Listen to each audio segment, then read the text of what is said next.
19호 태풍 쏠릭이 강원도 강릉 주변을 거쳐서 오늘 오전 11시를 전후해서 동해로 빠져나갔습니다. 태풍의 피해는 당초 예상보다는 크지 않은 것으로 보이는데요. 네, 김승배 한국기상산업협회 본부장과 함께 자세한 이야기 나눠보도록 하겠습니다. 어서 오십시오. 네. 말씀드린 대로 그 태풍 쏠릭이 상당히 큰 영향, 물론 네. 제주도와 전남 지역에는 큰 피해를 줬지만 한반도 전체에 피해를 주지 않을까라는 예상이 있었습니다만 그래도 좀 빨리 빠져나간 느낌인데 현재 위치해 있는 게 빠져나간 상태인 거죠? 지금은 태풍의 중심이 동해상으로 강릉을 거쳐서 강릉 부근을 거쳐서 예. 동해상으로 완전히 빠져나간 상태입니다. 예. 그래서 내륙에 발표됐던 태풍 관련 특보들은 다 해제가 됐고요. 예. 이게 이제 아직은 이 태풍이 이름이 붙여진 상태거든요.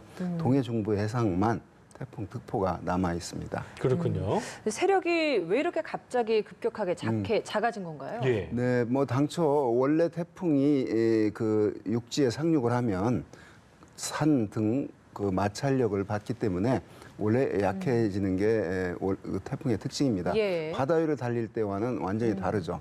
그런데 이제 이 태풍이 제주도를 지나면서 어마어마한 그 위력을 발휘했거든요. 예. 하루에 1000mm 넘는 비를 내렸고 초속 62m.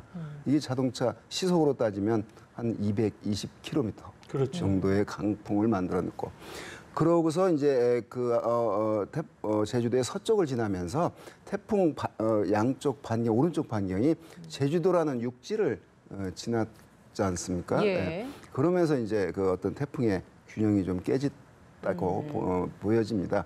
그러면서 이제 목포 앞까지 중심이 북상을 했고 이 태풍이 북태평양 고기압 가장을 따라 이제 방향을 전환할 때 거기에서 갑자기 그 시속 4km 정도로 이동 속도로 뚝 떨어진 거의 정체하다시피 한 시간이 한두 시간 있었거든요. 그러고 나서 방향을 틀고서는 이제 정상적인 시속 한 15km 이런 속도로 이제 이동을 해서 충청도, 강원도 남부에서 이제 갔는데 우리나라 서쪽에 상륙해서 동쪽까지 그렇게 빨리 지나간 거는 아닙니다. 그러니까는 태풍으로서 이쯤 오면 우리나라 그 상층에 강한 그 제트 기류가 있는데 그게 태풍을 땡겨주는 역할을 해야 되는데 그게 이제 좀 약한 상태였거든요.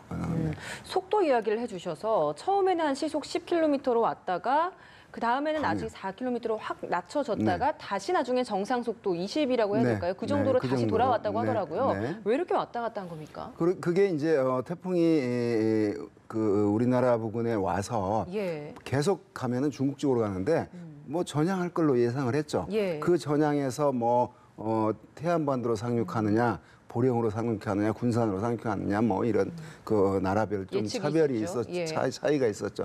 그게 뭐 과히 그 오차 범위 내에 다 있었던 그런 어떤 진로 예측이라고 봅니다. 예. 그래서 전향할 때 뭐 자동차처럼 커브만 틀면 확 돌아가는 게 아니기 때문에 그 전향점에서 약간 그 머무르는 그런 상태로 저는 분석을 하고 있습니다. 어쨌든 예. 보니까 뭐 전문가들 말 들어봤더니만 편서풍이 일단 덜 불었고 네, 또 그리고 강층의 제트입니다. 시마론 때문에 그 동풍이 네. 불어오니까 네. 딱 갇혀서 네.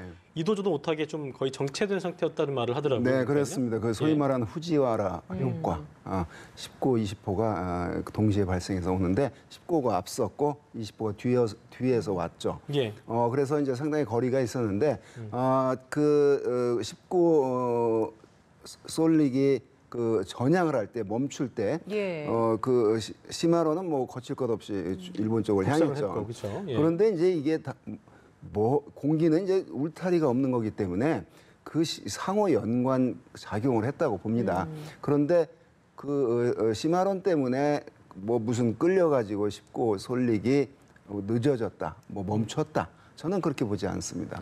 아까 말한 상층에서 이끌어주는 힘이 약했고 편서 동풍 영향보다는 상층에서 제트 기류가 끌어주는 게 그런 좀 게 약했다는 그다음에 말씀이신 거죠? 전향을 하기 위해서 그 전향점이 북태평양 고기압사력이 완만한 곡선을 그리고 있었으면 쑥 갔을 텐데 약간 좀 뾰족한 그런 형태의 예. 어떤 그 북태평양 고기압 가장자리에 놓였거든요. 그래서 물론 여기서 뭐 그런 어떤 힘도 작용했고 이 기상 현상은 이게 뭘 하나 딱 집어서 단정적으로 그렇죠. 말하기는 어렵거든요. 특이한 것 중에 하나가 아까 이제 그 말씀하셨을 때 제주도가 저희가 이제 한반도의 크기를 보면 제주도의 육지는 크지 않습니다만 네. 거기를 스치고 나서 이제 전남으로 올라올 때 태풍의 눈이 갑자기 사라졌다고 했거든요. 네, 네. 그거는 왜 그런 거예요? 그것도 그러니까 세력이 이제 좀 약해진 뭐 거예요? 도너 태풍에서 중심이 뚜렷하고 컸잖아요. 네. 그만큼 회전력이 엄청나다는 거를 반증하는 그 태풍의 예. 눈이었거든요. 예. 그런데 아까 말씀드렸듯이 태풍의 일부가 제주도 한라산 부근을 지나면서 그러니까 이제 그냥 깨진 거죠. 뭔가 그러니까 좀 밸런스가 흐트러진 거군요. 네네. 그러니까 예. 어떤 접시 모양의 원반에서 예. 오른쪽 분이 뭔가 상처가 난 그런 상태라고 보여집니다. 네. 그렇군요. 예. 이번 태풍이 비보다는 좀 바람이 훨씬 더 강력했다라고 네. 하는데 이 원인은 좀 어떻게 분석을 그렇죠. 해볼 수 이 있을까요? 태풍 자체가 저 제주도 남쪽 그러니까 발생해서 따뜻한 바다 위를 지나면서 바다로부터 많은 에너지를 흡수해 그 어떤 그 태풍의 어떤 그 회전 그 강풍 반경이 강해졌거든요. 그래서 뭐 바람 다 동반한 그런 태풍이었습니다. 예. 뭐딱 바람만 강하고 이런 건 아니었거든요. 예. 다행히 많은 국민들이 폭염 속에 태풍이 오라, 효자 태풍, 비 적당히, 바람 적당히 막 이렇게 했거든요. 그런 그러게요. 태풍 오라. 근데 그런 태풍은 사실 없었는데 그게 현실화됐어요.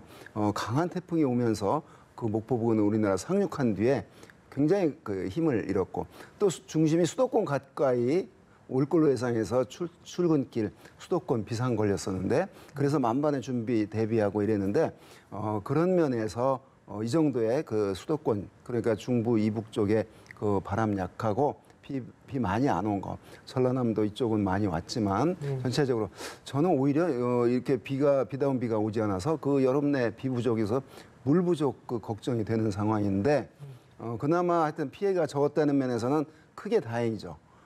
그런 면에서 그 재난 측면에서 강할 것이라고 예상했다가 왜 이렇게 약했냐라고 비난하는 분들이 일부 있더라고요.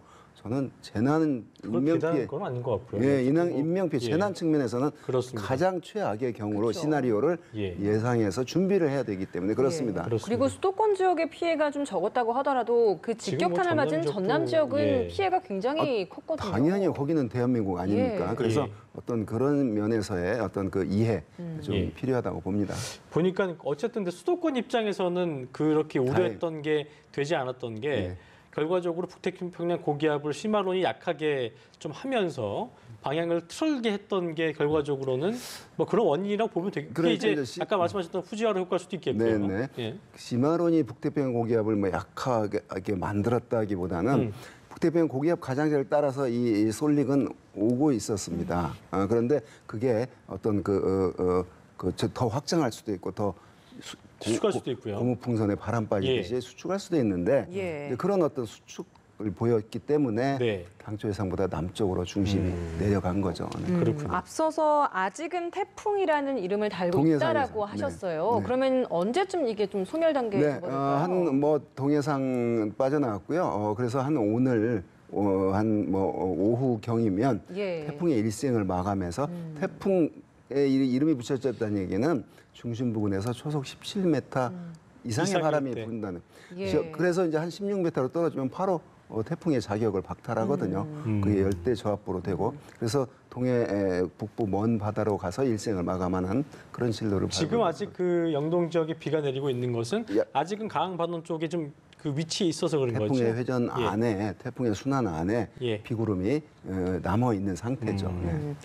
이번에 이제 피해도 있었고 거기에 대한 대비도 많이 하다 보니까 이제 태풍을 좀 체감한 네. 국민들이기 네. 때문에 예. 또 태풍이 올까라는 네. 걱정도 좀 하십니다. 또 태풍 좀 예보된 게 있습니까? 지금 태풍의 발생 구역 그 남쪽 열대 바다의 어떤 위성 영상을 분석해 보면 예. 대류 활동이 활발해서 그런 태풍 전 단계 구름들이 있거든요.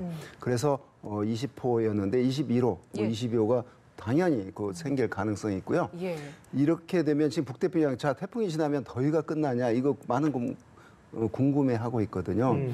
저는 그 한여름 폭염 같은 그런 폭염은 당연히 끝났겠지만 워낙 우리나라 상하층 간에 어마어마한 그 열 덩어리가 있었기 때문에 태풍으로 물 뿌리듯이 그런 효과는 있었지만 이 더위의 대세를 꺾기는 어렵다.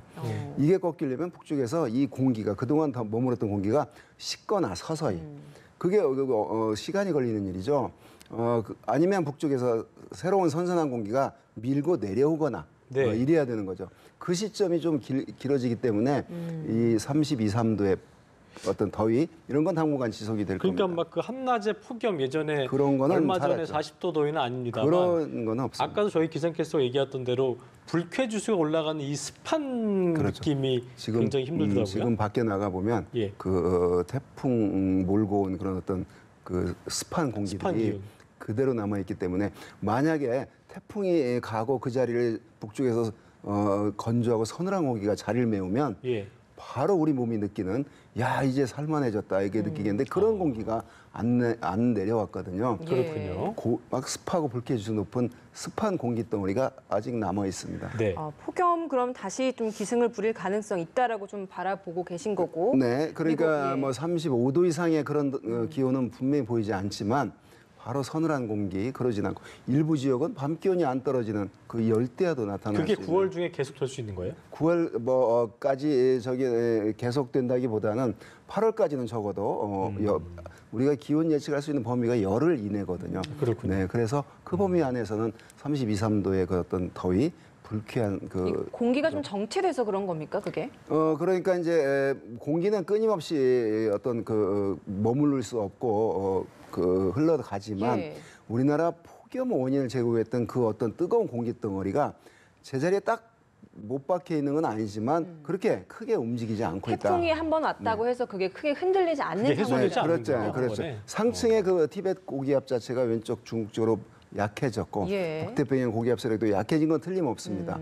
그렇기 때문에 이 19도 쏠릭이 이러한 진로를 밟을 수 있었거든요. 예. 그게 약해지지 않았으면 지난 종달이 뭐 최근에 여름철에 발생했던 태풍처럼 아예 우리나라 쪽으로 접근을 못했던 거죠. 네. 그럼 남아있는 그 21호 태풍 이야기도 좀 하셨는데. 제비 얘기 나오더라고요. 예, 제비 태풍도 네. 뭐 발생할 가능성이 있다라고 네. 얘기를 하셨는데 그게 한반도 쪽으로 올 가능성도 좀 있습니다. 그렇죠. 왜냐하면 지금 이 더위를 느끼고 있는 이 공기 덩어리의 의미는 북태평양 고기압 영향을 받고 있는 거거든요. 예. 태풍이 만약 발생해서 우리나라 쪽으로 접근하면 그 북태평양 고기압 가장자리를 탈 것으로 분명하기 때문에 또 올 가능성이 가능성이 있죠. 그게 이제 서해로 가느냐, 대한항 가느냐, 조금 더 기울여서 일본 가느냐, 이제 이런 그 어떤 분석들, 이제 예측들이 나올 겁니다. 어쨌든 북태평양 고기압이 살아있는 한 살아있는 한 태풍이 우리나라 계속 올 수 있는 가능성은 상존해 있다. 이렇게 그렇습니다. 볼수 있겠네요. 중국까지 그게 살아 있으면 못 오는데 그래요. 지금처럼 이렇게 어중간하게